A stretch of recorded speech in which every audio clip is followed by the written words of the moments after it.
पैसा एक ऐसी चीज जिसे भिखारी से लेकर बिलियनर तक हर कोई इसे पाना चाहता है। ये सिर्फ कागज का टुकड़ा नहीं पर अपने आप में ही एक नशा है। पैसा एक ऐसी भाषा है जिसे पीएचडी करे क्लार्क से लेकर अनपढ़ एमएलए तक सब जानते हैं। ये पैसा ही तो है जिसने जंगलों में रहने वाले इंसान को इन बादलों को छूती इमारतों से लेकर हवा से भी तेज दौड़ने वाली गाड़ियों में बिठाया। पैसा एक ऐसा कागज का टुकड़ा जिसकी खुद में कोई औकात नहीं पर ये आपको दूसरी चीजों की कीमत बताता है। अब सवाल ये है कि पैसे में आखिर इतनी ताकत आई कहां से? चलो थोड़ा डिटेल में समझते हैं। आज से हजारों साल पहले इंसान लेन देन के लिए बार्टर सिस्टम का यूज करता था, जहां एक चीज खरीदने के लिए आपको कोई दूसरी चीज देनी पड़ती थी। यानी किसी के पास चावल है और उसे शुगर चाहिए तो उसे एक ऐसे इंसान को खोजना होगा जो शुगर बेचना चाहता हो और साथ ही उसे चावल की जरूरत हो। ऐसी कई प्रॉब्लम्स की वजह से लोगों ने कुछ अलग सोचा और शुरुआत हुई कमोडिटी की। इंसान ने उस हर एक चीज को पैसा बना दिया जो सबके काम आता था और लोग पशु, अनाज, टोबैको और अल्कोहल के जरिए व्यापार करने लगे। बट इसमें भी एक दिक्कत थी। इस बात का पता लगाना बहुत मुश्किल था कि मेरे पास जो चीज है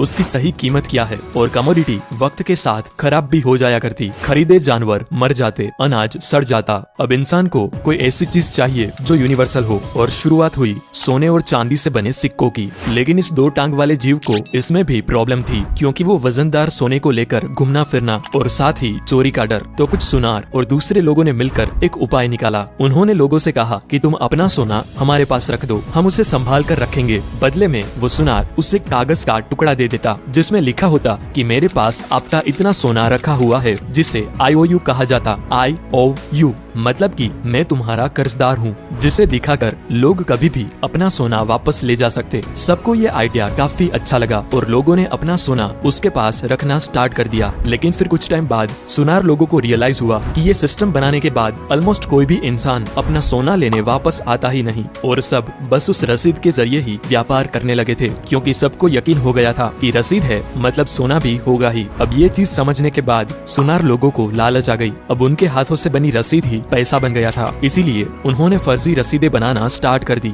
उनके पास तो सोना होता भी नहीं था, लेकिन फिर भी वो ज्यादा रसीदें बनाते जाते। ऐसे स्टार्ट हुआ दुनिया का सबसे बड़ा लीगल स्कैम जो आज भी चल रहा है। वो सोना संभाल के रखने की दुकान दुनिया की पहली बैंक थी और वो रसीद दुनिया की पहली करेंसी माने नोट। अगर मैं आपसे पूछूं कि एक बैंक कैसे काम करता है तो आप कहोगे कि हम जो पैसे बैंक में डिपॉजिट करते हैं उसी से बैंक दूसरों को लोन देता है और उस पे कुछ इंटरेस्ट चार्ज करके बैंक प्रॉफिट कमाता है। Simple, right? अब इस एक्सप्लेनेशन के हिसाब से बैंक की ऑपरेशन कुछ ऐसे होगी जैसे कल सुबह आप 1000 रुपए डिपॉजिट करने के लिए बैंक पे गए। आपने 2 500 के नोट बैंक में जमा करवाए। उसके बाद बैंक क्या करेगी? वो अपने रूल के हिसाब से 10% कैश रिजर्व रखेगी और बाकी के 900 रुपए किसी और को लोन पे दे देगी। और अगर ये बैंक उस लोन वाले इंसान से ईयरली 12% इंटरेस्ट चार्ज करती है और आपको ईयरली 4% इंटरेस्ट देती है तो बीच का जो 8% बचा वो हुआ उनका मुनाफा, राइट? इसी बेसिक प्रिंसिपल पे दुनिया के सारे कमर्शियल बैंक्स ऑपरेट करते हैं। लेकिन बैंक्स बस ऐसे ही पैसा नहीं कमाते। इसके पीछे एक बहुत बड़ी गेम छुपी है जो मैक्सिमम लोगों को नहीं पता। और वो गेम ये है कि बैंक्स आपके 1000 रुपए की डिपॉजिट को आराम से 10,000 रुपए बना के उससे बिजनेस कर सकती है। और वो कैसे होता है चलो समझते हैं। मानो आप 1000 रुपए बैंक में जाके डिपॉजिट करते हो। बैंक अपने रूल के हिसाब से 10% कैश रिजर्व रखेगी और बाकी के 900 रुपए किसी को लोन पे दे देगी। पर ध्यान से देखिए यहाँ हुआ क्या। आपको अपने पैसे डिपॉजिट करने के बाद अगर आपका बैलेंस चेक करोगे तो आपको वो ही 1000 रुपए दिखाया जाएगा। और इधर जिस इंसान ने लोन के लिए अप्लाई किया था और बैंक ने उसे लोन दिया वो भी अपना बैलेंस चेक करेगा तो उसको भी 900 रुपए दिखाई देंगे। इसका मतलब आप दोनों के हाथों में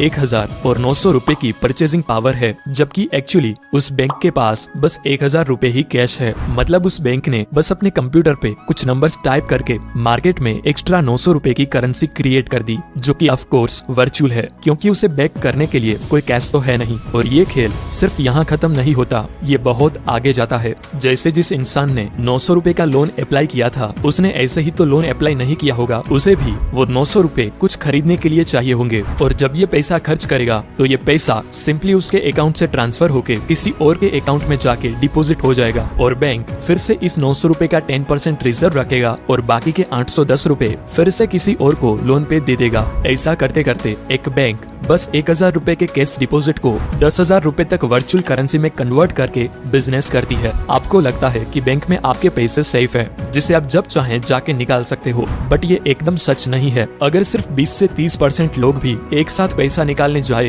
तो बैंक आपको आपके पूरे पैसे वापस नहीं कर पाएगा, क्योंकि उनके पास आपके सारे पैसे होते ही नहीं। फ्रैक्शनल रिजर्व सिस्टम की वजह से वो सिर्फ प्रोबेबिलिटी पे चलती है। फॉर एग्जाम्पल, अगर आप इस दुनिया के सारे बैंक अकाउंट के बैंक बैलेंस को ऐड करें और वो 100 रुपए होते हैं, तो उसमें से 10 रुपए से भी कम एक्चुअल केस में अवेलेबल है। बाकी के 90% से भी ज्यादा बस वर्चुअल डिजिट है, जिसे बस आप अपने मोबाइल या कंप्यूटर स्क्रीन पे देख सकते हो। बॉस, पैसों की इस मायाजाल को जानबूझ के कॉम्प्लिकेटेड बनाया गया है ताकि एक आम इंसान इसे इजीली समझ ना पाए और वो इस सिस्टम में ही फंसा रहे। लोगों को लगता है कि करेंसी और मनी एक ही चीज है, लेकिन ऐसा है नहीं। करेंसी एक मीडियम ऑफ एक्सचेंज है, जबकि मनी खुद वैल्यूएबल एसेट है। आपके घर में पड़ा 1000 के नोटों का बंडल रातों रात कागज हो जाएगा अगर गवर्नमेंट उसे नामंजूर कर दे, क्योंकि वो करेंसी है। लेकिन आपके घर में पड़ा सोने का सिक्का, चाहे दुनिया की कोई भी गवर्नमेंट कुछ भी बोल दे, उसकी वैल्यू उतनी ही रहेगी जितनी वो है। देखो बॉस, दूसरे इन्फ्लुएंसर्स आपको जो भी बोले कि गोल्ड बॉन्ड्स खरीदो, डिजिटल गोल्ड लो, गोल्ड के ETF में पैसा लगाओ,